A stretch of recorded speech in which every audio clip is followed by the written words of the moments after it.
Ground exercise നമ്മൾ എന്തിനു ചെയ്യണം, എങ്ങനെ ചെയ്യണം, റണ്ണിങ് ആയിരുന്നാൽ അത് എന്തിനു ചെയ്യണം, എങ്ങനെ ചെയ്യണം. അപ്പൊ നമ്മൾ വെട്ടുവന്നി എന്നുള്ള സ്ഥലത്തുള്ള സ്കൂളിന്റെ ഗ്രൗണ്ടിൽ നടക്കുകയാണ്, ഒരു ഈവനിങ് വാക്ക് പോലെ. അപ്പൊ ഞാൻ ഇങ്ങനെ സ്ഥിരമായിട്ട് നടക്കാൻ വരുന്ന വ്യക്തിയല്ല, പക്ഷെ എന്റെ കൂടെ ഉള്ളത് എന്റെ ഒരു ചേട്ടനാണ്, ഫ്രണ്ടും കൂടെയാണ്. അപ്പൊ പുള്ളിക്കാരൻ ഇങ്ങനെ സ്ഥിരമായിട്ട് കാർഡിയോ ചെയ്യുന്ന ഒരു വ്യക്തിയാണ്. പുള്ളിയുടെ എക്സ്പീരിയൻസ് നമുക്ക് ചോദിച്ചറിയാം. ചേട്ടാ, എത്ര വർഷം കൊണ്ടാണ് ഈ എക്സസൈസും കാർഡിയോ ഒക്കെ ചെയ്യുന്നത്? ഗ്രൗണ്ട് എക്സസൈസ് ഏകദേശം ഒരു 7-8 വർഷം കൊണ്ട് 7 വർഷം ഗ്രൗണ്ട് എക്സസൈസ് ചെയ്യും. ഓക്കെ. അപ്പൊ ഈ എക്സസൈസിലോട്ട് വരാനുള്ള ഒരു മോട്ടിവേഷൻ എന്താണ്? മോട്ടിവേഷൻ എന്ന് പറഞ്ഞാൽ നമ്മൾ എക്സസൈസ് കഴിഞ്ഞാൽ ആദ്യം നമുക്ക് മൈൻഡ് നല്ല റിലാക്സേഷൻ ആയിരിക്കും, നല്ല റിലാക്സേഷൻ ആവും. അത് മാത്രമല്ല നമുക്ക് ബ്രീത്തിങ്, ലങ്സിന്റെ ബ്രീത്തിങ് പവർ നമുക്ക് തീർച്ചയായും ബ്രീത്തിങ് പവർ ഇമ്പ്രൂവ് ആവും. പിന്നെ മൈൻഡ് റിലാക്സേഷൻ, ബ്രീത്തിങ് പവർ കൂടുമ്പോൾ ഓട്ടോമാറ്റിക്കാം നമുക്കൊരു സെൽഫ് കോൺഫിഡൻസ് തീർച്ചയായും. അതാണ് മെയിൻ. ഈ ഞാൻ വെളുപ്പിന് ഡെയിലി 5 മണിക്ക് ഞാൻ കറക്റ്റ് എണീക്കും.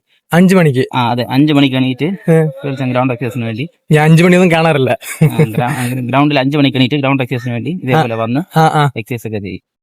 ഇവിടെ വരാനുള്ള റീസൺ എന്ന് പറഞ്ഞാൽ ഇവിടെ നമ്മളൊരു കോച്ച് ഉണ്ടായിരുന്നു, ബ്രൈറ്റ്ലി. ഇപ്പം പുള്ളി ലീ ഫിറ്റ്നസ് ആൻഡ് ജിം മേൽപ്പുറത്ത് ഒരു ജിം കിട്ടി. മേൽപ്പുറത്ത് നമ്മുടെ ഇതിന്റെ അടുത്തല്ലേ ഒരു റെസ്റ്റോറന്റ് ഉണ്ട്, അതിന്റെ ഫ്രണ്ടിൽ ഹെവൻലി ഫുഡ് റെസ്റ്റോറന്റ്, അതിന്റെ ഓപ്പോസിറ്റിലാണ് ലീ ഫിറ്റ്നസ്. അപ്പൊ അതിന്റെ കോച്ചാണ് ബ്രൈറ്റ്ലി. പുള്ളിയാണ് എനിക്ക് ഓരോ എക്സസൈസും എങ്ങനെ ചെയ്യണം, ഗ്രൗണ്ട് എക്സസൈസ് നമ്മൾ എന്തിനു ചെയ്യണം, എങ്ങനെ ചെയ്യണം എന്ന രീതിയിൽ from the beginning to advance എല്ലാം കോച്ചിങ് തന്നിട്ടുള്ളത് പുള്ളിയിൽ നിന്നാണ് ഞാൻ ഒരുപാട് കാര്യങ്ങളൊക്കെ പഠിച്ചത്.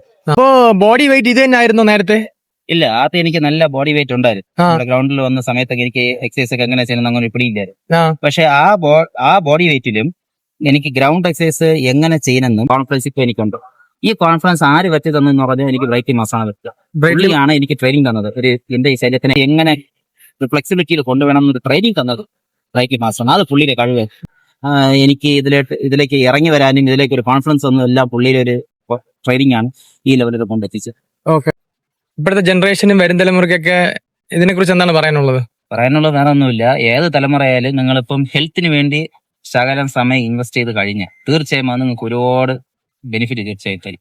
തീർച്ചയായും ഏത് തലമുറയുള്ള ചെറുപ്പക്കാരായിരുന്നാലും ആരായിരുന്നാലും ഹെൽത്ത് വേണ്ടി നിങ്ങൾ തീർച്ചയായും നിങ്ങളെ ടൈം തീർച്ചയായും ഇൻവെസ്റ്റ് ചെയ്തിരിക്കും. ഓക്കെ. അപ്പൊ ചേട്ടൻ അതിന് ഒരുപാട് എക്സ്പീരിയൻസ് ഒക്കെ ഷെയർ ചെയ്തു. അപ്പൊ എല്ലാവരും ഹെൽത്തിന് വേണ്ടി സമയം സ്പെൻഡ് ചെയ്യണം. എന്തോ ആവട്ടെ, ഡെയിലി ഒരു 1/2 മണിക്കൂറെങ്കിലും ഹെൽത്തിന് വേണ്ടി സ്പെൻഡ് ചെയ്യുന്നത് ഫ്യൂച്ചറിൽ നമുക്കത് യൂസ് ആണ് എന്തായാലും. അപ്പൊ ഓക്കെ, ബൈ.